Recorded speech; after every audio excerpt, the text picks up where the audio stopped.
O Senhor esteja convosco. Ele está no meio de nós. Proclamação do Evangelho de Jesus Cristo segundo Mateus.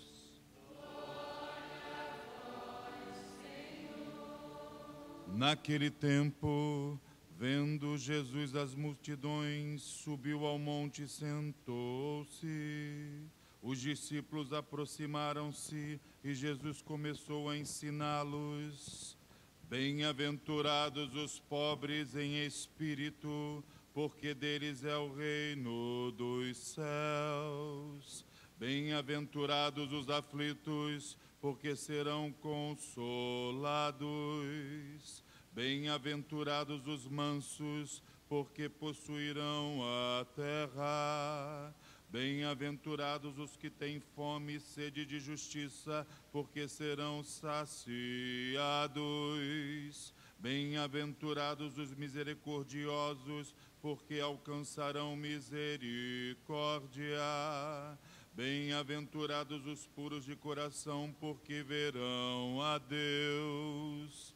Bem-aventurados os que promovem a paz, porque serão chamados filhos de Deus. Bem-aventurados os que são perseguidos por causa da justiça, porque deles é o reino dos céus. Bem-aventurados sois vós, porque vos injuriarem e perseguirem e mentindo disserem todo tipo de mal contra vós por causa de mim. Alegrai-vos e exultai, porque será grande a vossa recompensa nos céus. Palavra da salvação. Glória a vós, Senhor.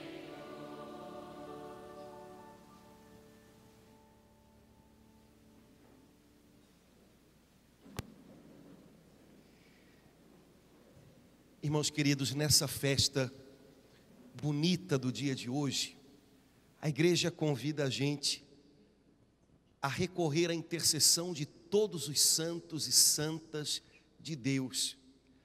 Há muitos que nós conhecemos pelo nome, eles dão nome às nossas igrejas, nós conhecemos as suas vidas, mas há um número muito maior daqueles que a gente não sabe o nome, não sabe o que fizeram, porque a sua vida permanece escondida aos olhos do mundo, mas eles hoje reinam com Cristo no céu.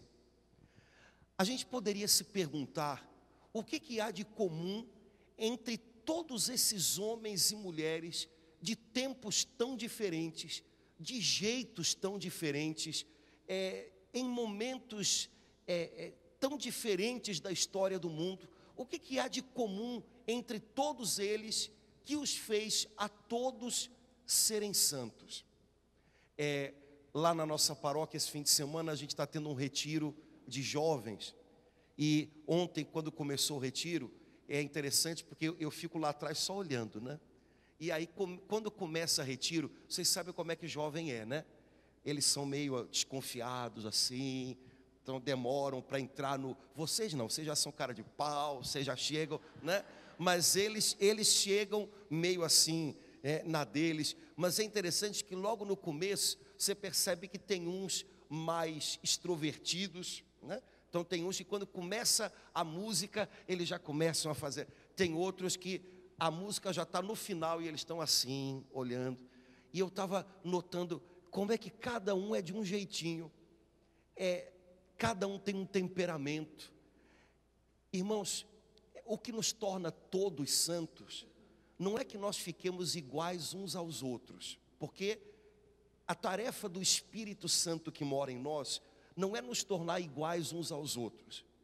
O que nos torna santos é que cada um de nós, do seu jeito, onde Deus o colocou, com o seu temperamento, da sua maneira, uns extrovertidos, outros tímidos, uns com esses dons, outros com aqueles. O que nos torna santos é que todos nós, cada um do seu jeito, nos tornemos parecidos com Jesus. O que faz todos os santos serem santos, não é que eles tenham vivido as mesmas circunstâncias, nem na mesma época, é que cada um deles, do seu jeito, ali onde Deus os colocou, fazendo as coisas que eram próprias do seu chamado, todos eles foram parecidos com Jesus. Esse é o chamado de Deus para a gente. A nossa tarefa, por exemplo, no nosso grupo de oração, não é tornar todo mundo parecido uns com os outros, ao ponto das pessoas dizerem assim, e fulano é do grupo de oração tal. Por quê? Porque lá todo mundo louva só com a mão direita. Ou então porque lá todo mundo na hora de orar faz assim. Não, no nosso grupo de oração, a nossa tarefa não é ficar todos iguais uns aos outros, é que cada um do seu jeitinho seja cultivado de tal maneira que se torne mais parecido com Jesus. E aí Jesus, que vai se revelar, que vai se manifestar em cada um de nós de um jeito, vai ser glorificado, porque todos nós juntos vamos crescer, vamos nos enriquecer uns aos outros. O que nos torna santos é que nós sejamos mais parecidos com Jesus a cada dia. Se os irmãos prestaram atenção nas leituras da palavra de Deus hoje, são leituras muito lindas, e elas mostram para a gente várias características que foram presentes na vida de todos os santos. A primeira leitura que a gente ouviu é tirada do livro do Apocalipse de São João, o livro da esperança. Algumas pessoas pensam que é o livro do medo, não é. É o livro da esperança do cristão. São João diz, eu vi uma multidão de gente marcada. Primeira característica de um santo é uma pessoa marcada por Deus. O que Deus faz no coração da gente, irmãos, fica gravado para sempre. A idade passa, não é bem o nosso caso, porque todos nós aqui somos conservadíssimos, né? A idade passa, as circunstâncias mudam, mas o que Deus gravou aqui dentro fica gravado, fica marcado para sempre. Todo mundo aqui conhece pessoas que são apaixonadas por Jesus e que depois de anos, e que depois do tempo passar e a idade chegar, continuam com aquele brilho nos olhos do amor a Jesus, porque são pessoas marcadas. Um santo é alguém marcado por Deus. Deus entrou na nossa vida e deixou uma marca lá na alma da gente, funda, que nada nesse mundo apaga, pois essa é a primeira característica de todos os santos, gente marcada pelo Senhor. Depois, no finalzinho da primeira leitura, São João ainda disse assim, esses que eu vi no céu, essa multidão, eles vieram da tribulação e foram lavados no sangue do Cordeiro. Não há santo que seja santo sem vir de tribulação. Você está passando por tribulação? Pois saiba que passando por ela, você está sendo moldado por Deus, você está sendo lavado no sangue do Cordeiro para se tornar mais parecido com Jesus. Faz parte do seu caminho rumo à santidade, passar pela tribulação, vir da tribulação. Não há ninguém no céu, irmãos, que não tenha passado por tribulação. Pode haver gente que não passou por tribulação em outro lugar, mas no céu não. Não há ninguém no céu, vou usar uma expressão, não sei se vão fazer entender, inteiro. Todo mundo que chegou no céu, chegou depois de uma grande luta. Isso significa que a gente foi abrindo mão da gente mesmo, abrindo mão de pedaços da gente que foram ficando para trás, para estar com o Senhor. Se você está passando por tribulação, saiba que isso faz parte do seu caminho em direção a Deus. A segunda leitura, que também foi escrita por São João, diz assim, aquele que espera no Senhor, purifica-se a si mesmo. Tempo de tribulação é tempo de espera. Há tribulações na vida da gente, em que a gente não tem o que fazer para que elas passem mais rápido. já fiz tudo o que eu podia, já fiz tudo o que eu sabia. A gente até fala assim, estou de mãos atadas, o que eu faço? Aquele que espera no Senhor purifica-se a si mesmo. Enquanto eu passo pela tribulação, esperando no Senhor, Ele me purifica, Ele transforma o meu coração, Ele molda o meu coração, Ele vai tirando daqui de dentro o excesso de eu que eu carrego aqui, para que haja cada vez menos de mim e mais dele na minha vida. Não há santo no céu que não tenha sido purificado esperando em Deus. Há tempos na nossa vida que não são tempos de fazer coisas. Eu vou dar um jeito, ninguém me segura. Há momentos na nossa vida em que a gente está sendo segurado e a gente precisa aprender a esperar tudo de Deus. Quem espera tudo dele é purificado por ele. Quem espera tudo dele aprende que nem sempre pode estar no controle. Quem espera tudo dele aprende a contar com as forças dele mais do que com as suas próprias e vai sendo purificado por ele. Depois, São João diz ainda na segunda leitura: vejam, irmãos, que maravilha, nós somos filhos de Deus. No céu não há ninguém que não seja filho. No céu não entram penetras, no céu não entram intrusos, no céu só entram filhos. Irmãos, todos os santos experimentaram o que é aprender a ser filho. E pode parecer estranho porque a gente tem a impressão de que filho a gente já nasce sendo. Então como é que eu tenho que aprender a ser filho? Pois tem. Todo mundo aqui, pelas carinhas de vocês, já passou dos 15 anos. Então eu vou falar uma coisa que eu acho que você vai entender junto comigo. Se você tivesse menos de 15 anos eu não falava não, porque eu ia assustar você. Mas já que você tem mais de 15, irmãos, quando a gente é criança, a gente tem a impressão de que o nosso relacionamento com os nossos pais nasceu pronto junto com a gente. O problema é que por causa disso, às vezes a gente se machuca, a gente se magoa, porque de vez em quando a gente percebe que o relacionamento não está pronto, mas a gente não entende isso. O pai não está perto quando a gente contava com ele, a mãe não é aquela perfeição que a gente achava que tinha que ser. À medida em que a gente cresce, vai ficando mais velho, justamente porque de repente a gente começa a ver os nossos pais de um jeito diferente, com um pezinho um pouco mais no chão, a gente começa a perceber que o nosso relacionamento com eles foi sendo construído. E ao longo de toda a vida vai sendo construído.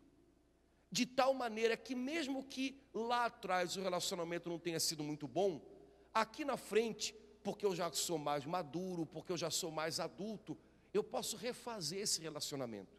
Vou dar um exemplo. Quanta gente às vezes vem conversar com um padre dizendo: padre, o meu pai ou a minha mãe está velhinho, está doente, e eu agora estou cuidando dele ou dela, e quanta coisa, a palavra que as pessoas usam é essa, quanta coisa eu estou resgatando agora. É como se aquele relacionamento de pai e filho, de mãe e filha, fosse sendo reconstruído numa hora em que o pai e a mãe já estão, fragilizados. Irmãos, a gente passa a vida inteira aprendendo a ser filho. E também é assim com Deus. No céu não há ninguém que não seja e não se sinta filho. Porque ser santo é aprender com Jesus a construir com Deus o nosso relacionamento de pai e filho. Você tem cuidado desse seu relacionamento? Porque olha, há muitas pessoas na igreja que pensam Deus tão grande, tão longe, que não dá para pensar que Ele é pai. Há muitas pessoas na igreja que têm a impressão de que Deus é alguém que deve ser servido, mas não alguém em quem a gente possa subir no colo.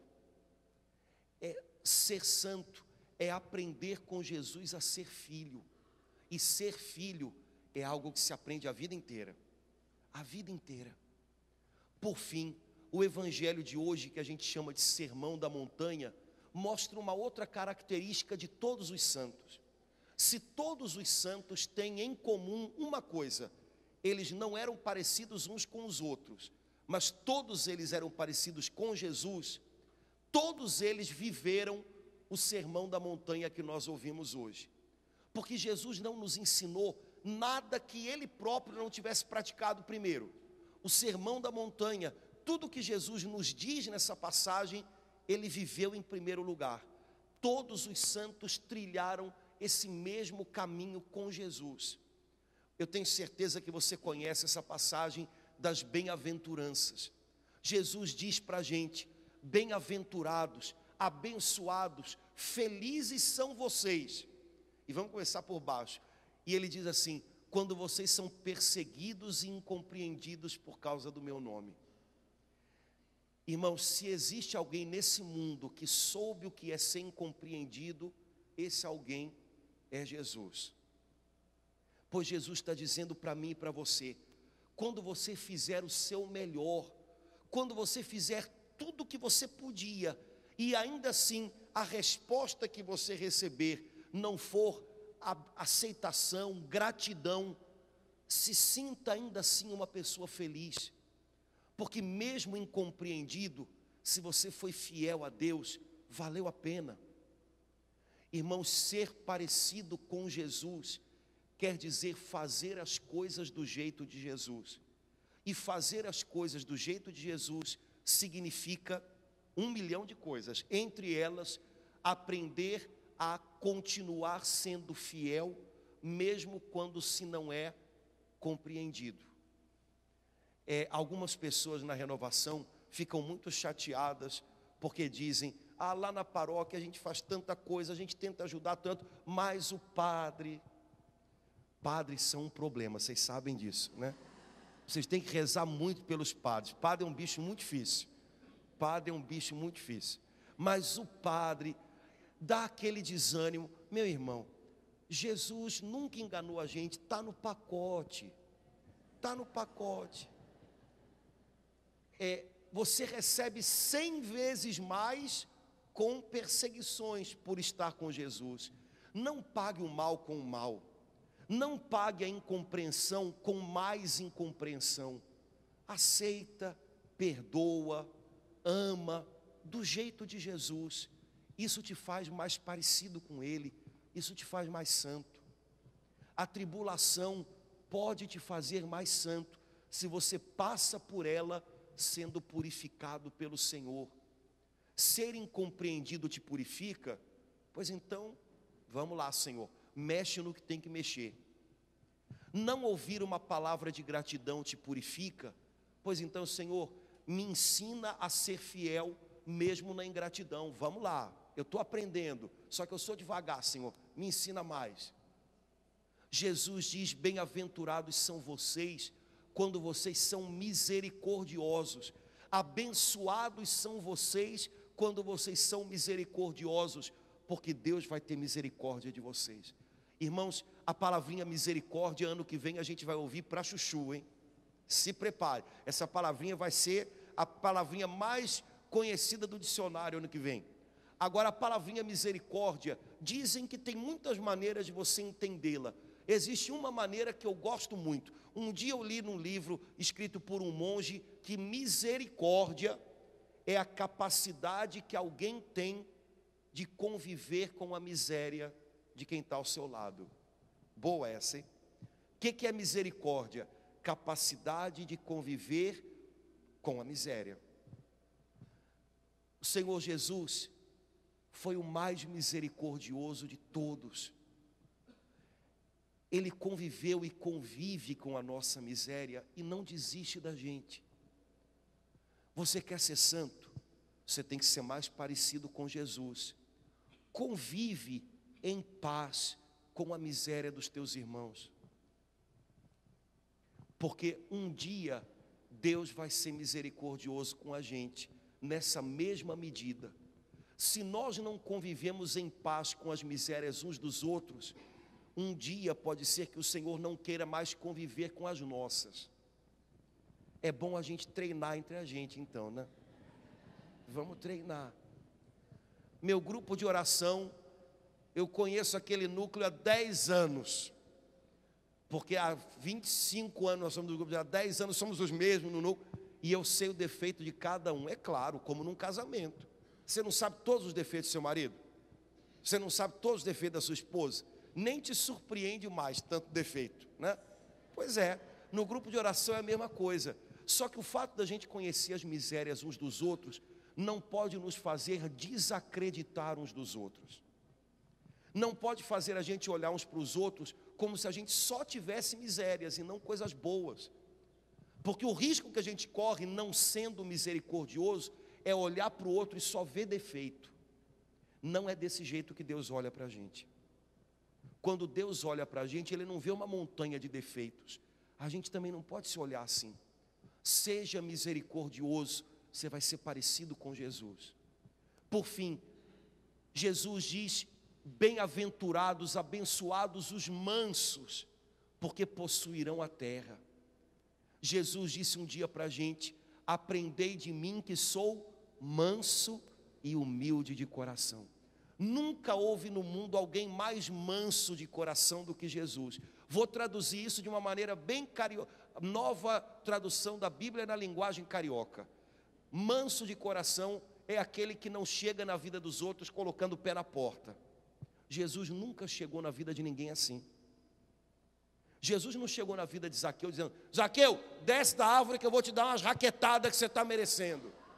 Jesus não disse: Mateus, antes de você vir comigo, vou te dizer uma meia dúzia de coisas que você está precisando ouvir. Mulher adúltera, foi todo mundo embora, né? Agora eu vou te contar o que você andou fazendo. Jesus nunca fez isso. Por que a gente acha que tem que fazer?